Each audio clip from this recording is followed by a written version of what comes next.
Hello bazooka എന്ന ചിത്രത്തിൻ്റെ 4-ാം ദിവസത്തെ തമിഴ്നാട് ബോക്സ് ഓഫീസ് കളക്ഷൻ റിപ്പോർട്ടാണ് ഇന്നൊരു വീഡിയോ ഭാഗത്ത്. വീഡിയോയിൽ മുൻപ് വീഡിയോ ലൈക്ക് ചെയ്യുക, ചാനൽ സബ്സ്ക്രൈബ് ചെയ്യുക. മാർച്ച് ഏപ്രിൽ മാസം OTT റിലീസ് ചെയ്ത ചിത്രങ്ങളുടെ വീഡിയോ നമ്മുടെ ചാനൽ ഭാഗം പരിശോധിച്ചാൽ നിങ്ങൾക്ക് കാണാൻ വേണ്ടി സാധിക്കുന്നതായിരിക്കും.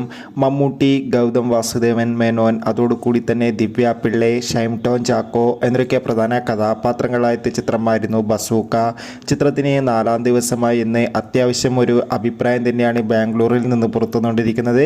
അതുകൊണ്ട് തന്നെ ഏവരുമേറെ ആകാംക്ഷയുടെ ചിത്രത്തിൻ്റെ കളക്ഷൻ റിപ്പോർട്ടൊക്കെ അറിയാൻ വേണ്ടി കാത്തിരിക്കുകയാണ്.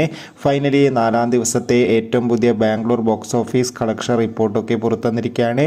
ഇന്നും അത്യാവശ്യം മികച്ചൊരു ബുക്കിംഗ് ആയിരുന്നു ബാംഗ്ലൂരിൽ നടന്നത്. ഇപ്പോൾ തമിഴ്നാട്ട് കളക്ഷൻ റിപ്പോർട്ടും പുറത്തുവന്നിരിക്കുകയാണ്. തമിഴ്നാട്ടിൽ നിന്ന് 20-30 ലക്ഷം വരെ കളക്ഷൻ നേടിയെടുക്കാൻ വേണ്ടി സാധിക്കുമെന്നാണ് ട്രാക്കിംഗ് റിപ്പോർട്ടുകൾ സൂചിപ്പിക്കുന്നത്.